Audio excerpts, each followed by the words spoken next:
Friends, कैसे हैं आप सब। सो वेलकम बैक इन नसीब के लास्ट पार्ट में आप लोगों ने सुना कि हाँ, सृष्टि जो है वो बात करने की कोशिश करती है उससे, लेकिन जो है रश्मि उस समय मानती नहीं है, तो उसको वो बांध देती है और फिर उससे अपनी बातें कहती है।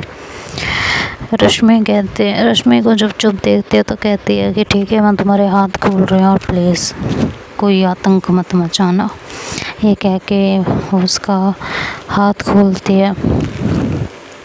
जैसे ही उसका हाथ खोलती है, रश्मि सृष्टि के गाल पे एक थप्पड़ रख देती है ज़ोर का।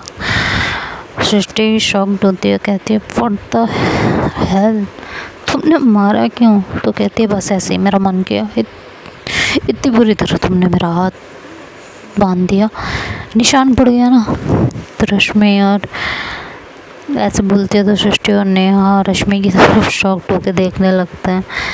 खैर सृष्टि उस समय कुछ नहीं कहती, बस उससे हक करती है, कहती है जो करना है कर लो, और मारना है और मार लो, पीटना है पीट लो, जो करना है कर लो, बट ट्रस्ट मी, मुझसे इस तरह दूर मत जाओ। तुम्हारे बिना जीना मेरे लिए नामुमकिन सा है, बिल्कुल नामुमकिन सा। तुम्हारे बिना नहीं जी सकती हूँ मैं, बिल्कुल नहीं जी सकती। I really love you यार। कहती है I know you love me a lot, पता है मुझे, बहुत अच्छे से पता है, बट जब मुझे तुम्हारी ज़रूरत थी तब तुम मेरे पास नहीं थे। कहती है हाँ नहीं थी, तुमने सिर्फ अपने भाई का सोचा। हाँ बिल्कुल सोचा, भाई का नहीं तुम्हारा भी सोचा। अरे हम साथ हो जाते तो क्या हो जाता है रश्मि, इतना आसान नहीं है हम दोनों का साथ होना, तुम्हें पता है ना। दो लड़कियों का एक साथ रहना समलैंगिकता जिसे कहते हैं, वो क्रिमिनल ऑफेंस है। किसी को पता चलेगा जेल हो जाएगी, पता भी है तुम्हें। इतना आसान है क्या? तुमने झेला नहीं है, मैंने झेल रखा है, मुझे पता है। मेरे पास्ट के बारे में पूछती थी ना, यही हुआ था। और पता है और क्या हुआ? जब जेल जाने की बारी आई ना इस क्राइम के उसमें, तो मेरी पार्टनर ने मेरा साथ छोड़ दिया। उसने कहा इसने मुझे बरगलाया है, ये मेरे साथ मेरे को मैनिपुलेट करती थी, पता है तुम्हें। और यहाँ बात ये भी नहीं है, बात ये थी कि अगर हम ऐसा कोई भी कदम उठाएंगे ना तो जेल में पहुँच जाएंगे, तब तुम्हारे बच्चे सब कुछ छिन जाएगा, ना मैं रहूँगी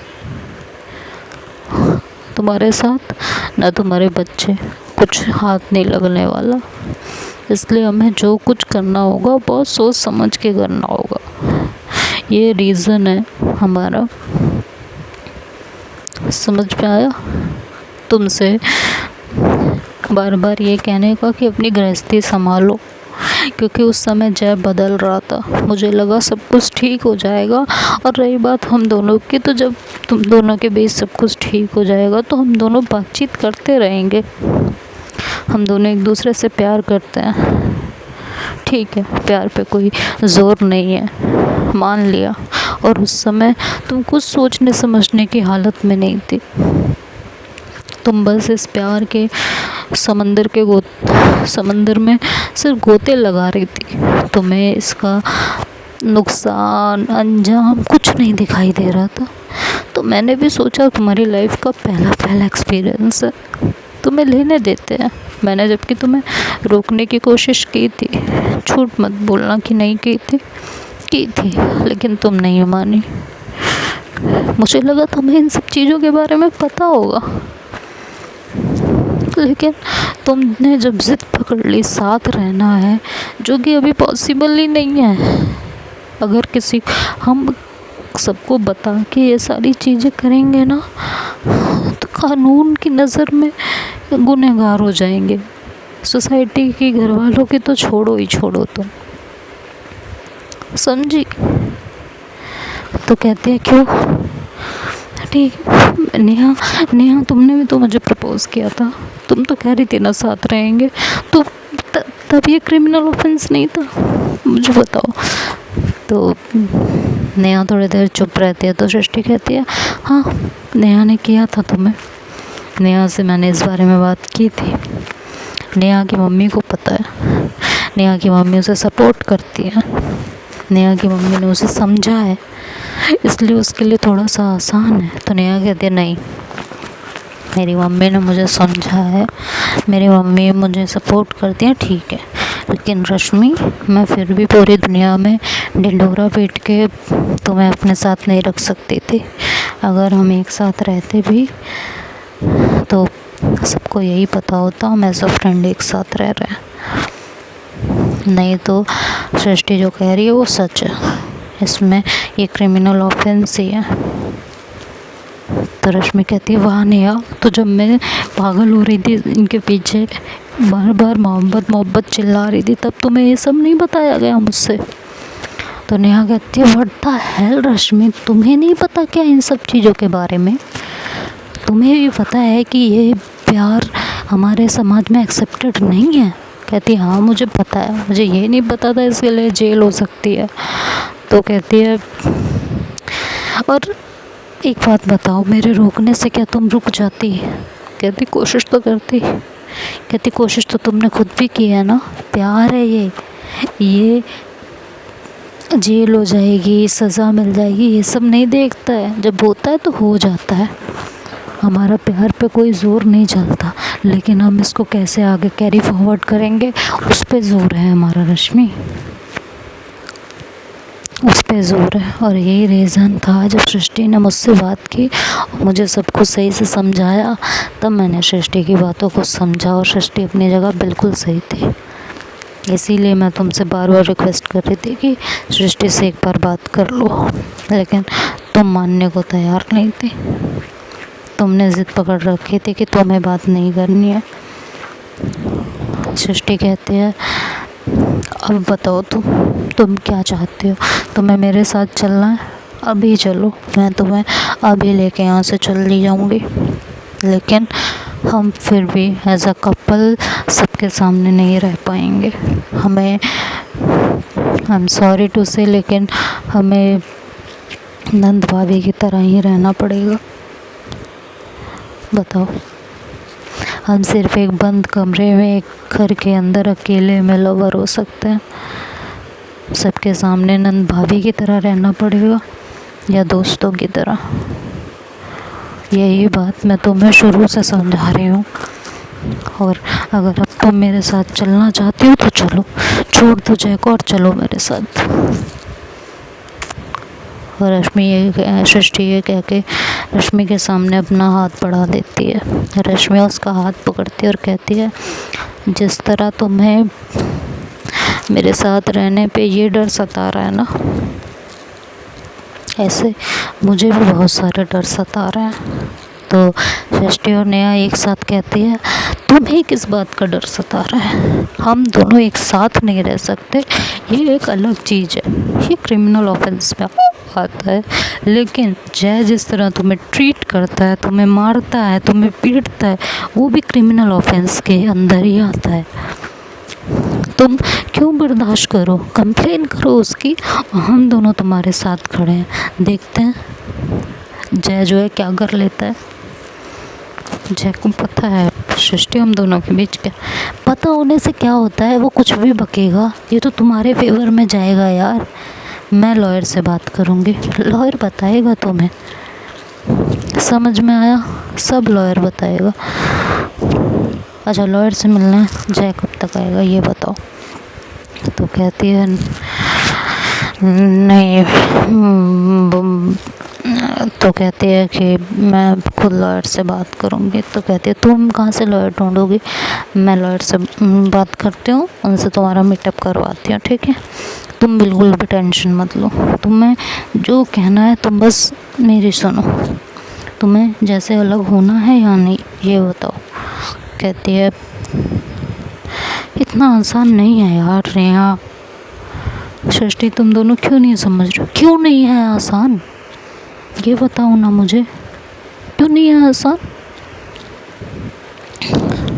बच्चे क्या, बच्चे क्या, बच्चों के फ्यूचर का क्या? तो बच्चे अभी कौन सा अपने बाप की पर्सनैलिटी देख के बहुत कुछ सीख रहे हैं। हाँ मानती हूँ सृष्टि, बच्चे अपने बाप को जिस तरह देख रहे हैं, खासकर शिवम, उस पर कोई अच्छा इफ़ेक्ट नहीं पड़ रहा। लेकिन जब दोनों अलग हो जाएंगे, हम जब अलग होने की कोशिश करेंगे तो हम दोनों की खींचातानी में बच्चों पे बहुत इफ़ेक्ट पड़ेगा।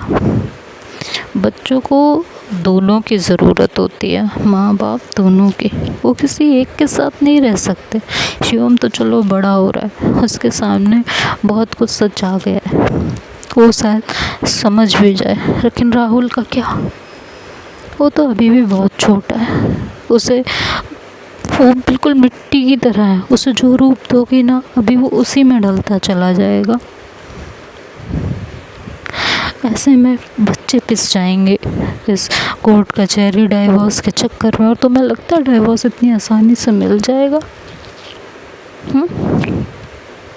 तुम लोगों के लिए कहना बहुत आसान है ना, इतना आसान नहीं है। लेकिन ये आज बच्चे अपने बाप की असलियत देख रहे हैं, तो क्या पता मेरे साथ रहे।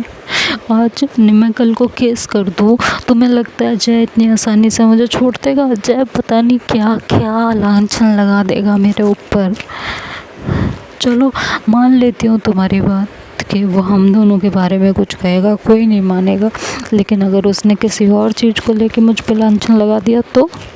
और मेरे माँ बाप का तो तुम्हें अच्छे से पता है ना, मुझे बिल्कुल सपोर्ट नहीं करते, बिल्कुल भी नहीं। और डाइवोर्स की बात से सोसाइटी कैसे देखने लगती है ये भी तुम्हें अच्छे से पता है। जीना मुश्किल हो जाएगा, और मेरे बच्चों का भी, लोग उन्हें ताने मारते रहेंगे। अभी हमारी सोसाइटी इतने आगे नहीं बढ़ी है। रश्मि तुम हिम्मत तो करो एक बार, तुम बस एक बार हिम्मत करो, मैं तुम्हारे साथ खड़ी हूँ, जो होगा हम देख लेंगे।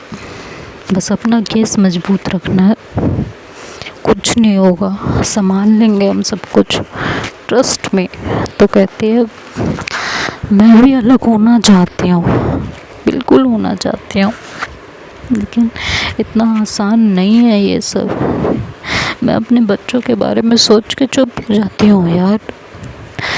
राहुल पिस जाएगा इन सब चीज़ों में, उसके ऊपर बहुत गहरा इफ़ेक्ट पड़ेगा।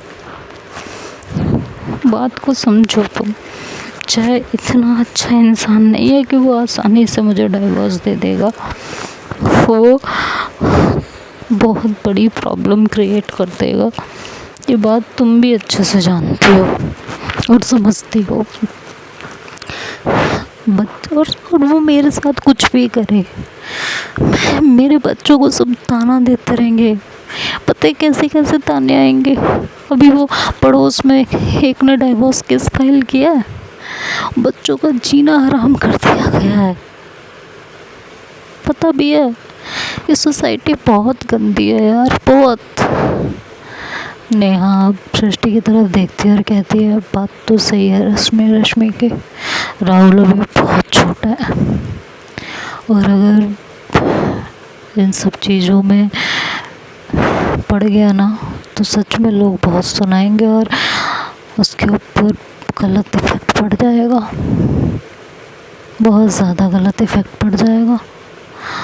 और इधर रश्मि कहती है और शिवम आज जो मुझे सपोर्ट करता है, मेरी थोड़ी केयर करता है, कल को जब लोग उसे ताने देंगे बार बार मेरी वजह से, तो क्या पता उसकी भी सोच बदल जाए।